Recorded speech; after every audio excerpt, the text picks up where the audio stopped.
എല്ലാ കൂട്ടുകാർക്കും പുതിയൊരു വീഡിയോയിലേക്ക് സ്വാഗതം. അപ്പോൾ ഇന്ന് നമുക്ക് ചപ്പാത്തി, പൂരി, പൊറോട്ട ഇതിനൊക്കെ കഴിക്കാൻ പറ്റുന്ന നല്ലൊരു അടിപൊളി തിക്ക് ഗ്രേവി ആയിട്ടുള്ള ഒരു നോൺ വെജ് കറിയേക്കാളും അടിപൊളിയായിട്ടുള്ള ഒരു കറിയുടെ റെസിപ്പിയാണ്. ഇതിൻ്റെ പേരെന്താണെന്ന് വെച്ച് കഴിഞ്ഞാൽ സൽന എന്നാണ്. ഇത് ശരിക്കും പറയാനുള്ള ഒരു സ്ട്രീറ്റ് ഫുഡാണ്. അപ്പോൾ ഇതിനകത്തേക്ക് വെജിറ്റബിൾ എന്ന് പറയുന്നത് സവാള, തക്കാളി മാത്രം മതി ഈ ഒരു കറി ഉണ്ടാക്കാനായിട്ട്. അപ്പം നമുക്ക് വീഡിയോയിലേക്ക് പോകാം. അതിനുവേണ്ടി ഞാൻ ചൂടുകട്ടിയുള്ള ഒരു പാത്രത്തിലേക്ക് 2 സ്പൂണോളം വെളിച്ചെണ്ണയാണ് ഒഴിച്ചിരിക്കുന്നത്. അപ്പം നിങ്ങൾ ഏതെണ്ണ എടുക്കുന്നതെന്ന് വെച്ചാൽ അത് എടുക്കാം. വെളിച്ചെണ്ണയാകുമ്പോൾ ഒന്നുകൂടെ ടേസ്റ്റാണ്, അതുകൊണ്ടാണ് വെളിച്ചെണ്ണ ഞാൻ എടുത്തത്.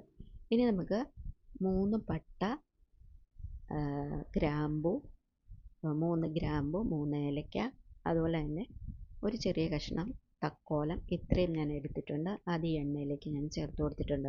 അപ്പോൾ ഇതൊന്ന് നന്നായിട്ട് മൂത്ത് വരണം.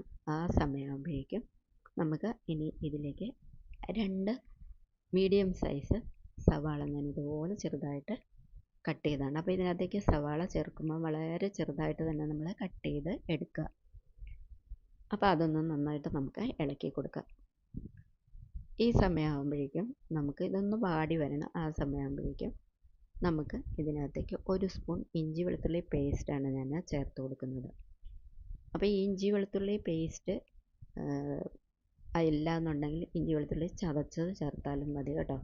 അപ്പോൾ അത് ചേർത്ത് കൊടുത്തിട്ട് ഇതൊന്ന് നന്നായിട്ട് വാട്ടിയാണ് എടുക്കേണ്ടത്. അതായത് നന്നായി വഴണ്ടി വരണം സവാള. അപ്പോൾ ഇനി നമുക്ക് ഇതിനകത്തേക്ക് അല്പം ഉപ്പ് കൂടെ ചേർക്കാം. ഉപ്പ് ചേർത്ത് സവാള വഴറ്റുകയാണെന്നുണ്ടെങ്കിൽ നന്നായിട്ട് ആദ്യം തന്നെ നന്നായിട്ട് വഴണ്ടി വരും. അപ്പോൾ നമ്മൾ ഈ കറിക്ക് ആവശ്യത്തിനുള്ള ഉപ്പ് തന്നെ ഇതിനകത്തേക്ക് ഞാൻ ചേർത്ത് കൊടുക്കുന്നുണ്ട്.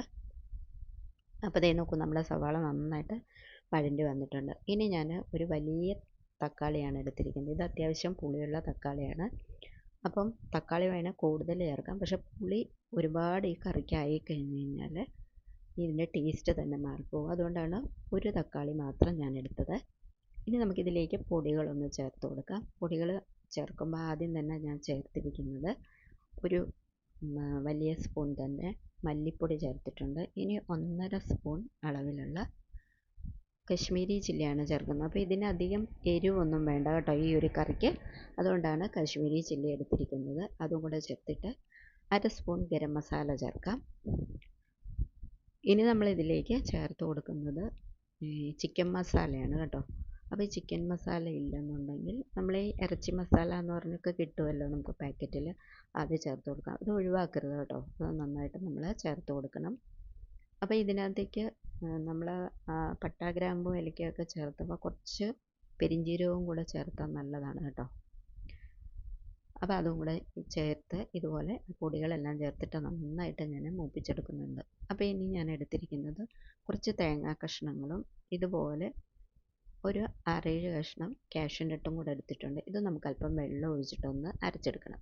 അപ്പോൾ ഇതേ നോക്കൂ, തക്കാളിയുടെ വെള്ളമൊക്കെ ഇറങ്ങി ഈ പൊടിയുടെ പച്ച ചുവയൊക്കെ ഒന്ന് മാറിയിട്ടുണ്ട്. ഇനി ഈ സമയമാകുമ്പോഴത്തേക്കും നമുക്കിതിലേക്ക് കുറച്ച് വെള്ളം ഒഴിച്ചു കൊടുക്കാം.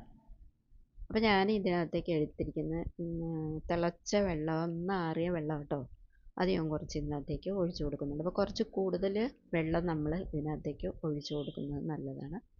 അതിനുശേഷം ഇതൊന്ന് നന്നായിട്ട് തിളച്ച് വരണം. തിളച്ച് വരുമ്പോഴേക്കും നമ്മൾ അരച്ച് വെച്ച നമ്മുടെ കാഷ്യൂനട്ടും തേങ്ങയും കൂടെ നമുക്ക് ഇതിനകത്തേക്ക് ചേർത്ത് കൊടുക്കാം.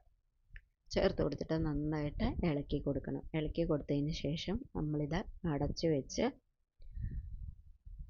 നന്നായിട്ടൊരു 10 മിനിറ്റ് ചെറു തീയിൽ വെച്ചിട്ട് നല്ലവണ്ണം കുറുക്കിയെടുക്കണം. അതായത് നമ്മുടെ ഈ കറിയുടെ ഗ്രേവി നന്നായി കുറുകി വരണം. അപ്പോൾ ഇതൊരു 10 മിനിറ്റ് കഴിഞ്ഞിട്ടുണ്ട്. അപ്പോൾ നമ്മളിത് ഇളക്കി നോക്കുമ്പോൾ അറിയാം നമ്മുടെ കറി നല്ല തിക്ക് ഗ്രേവി ആയിട്ടുണ്ട്. ഇനി നമുക്ക് വേറൊരു പാത്രത്തിലേക്ക് നിന്ന് മാറ്റി കൊടുക്കാം. ഞാൻ ഇതുപോലെ ഒഴിച്ചു കൊടുക്കുന്നുണ്ട് പാത്രത്തിൽ. കണ്ടോ, ഇത് ഒഴിക്കുമ്പോൾ തന്നെ കണ്ടല്ലോ നല്ല തിക്കായിട്ടാണ് ഈ ഗ്രേവി കിട്ടുന്നത്. ഇനി ലാസ്റ്റ് ഇതിനകത്തേക്ക് കുറച്ച് മല്ലിയില ചേർത്ത് കൊടുക്കണം. മല്ലിയിലയൊക്കെ ചേർത്തിട്ട് നമ്മൾ കുറച്ച് നേരം വെച്ച് കഴിഞ്ഞിട്ട് ഈ കറി ഒന്ന് എടുത്ത് നോക്കിക്കഴിഞ്ഞാൽ എന്തോരം ടേസ്റ്റാണെന്നറിയാമോ. അപ്പോൾ കൂട്ടുകാർക്ക് വീഡിയോ ഒക്കെ ഇഷ്ടപ്പെട്ടെങ്കിൽ എല്ലാവരും ഇതൊന്ന് ഉണ്ടാക്കി നോക്കൂ. ഇടയ്ക്കൊക്കെ നമുക്ക് ഇതുപോലെ വ്യത്യസ്തമായിട്ടുള്ള കറികളൊക്കെ കഴിക്കാൻ പറ്റുക എന്ന് പറയുന്നത് നല്ല കാര്യമല്ലേ.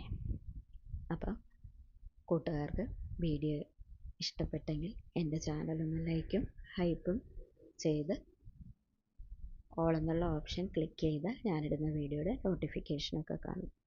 അപ്പോൾ ഇനി നമുക്ക് അടുത്തൊരു വീഡിയോയുമായി കാണാം. അതുവരേക്കും എല്ലാ കൂട്ടുകാരും സേഫായിട്ടിരിക്കും. ബൈ.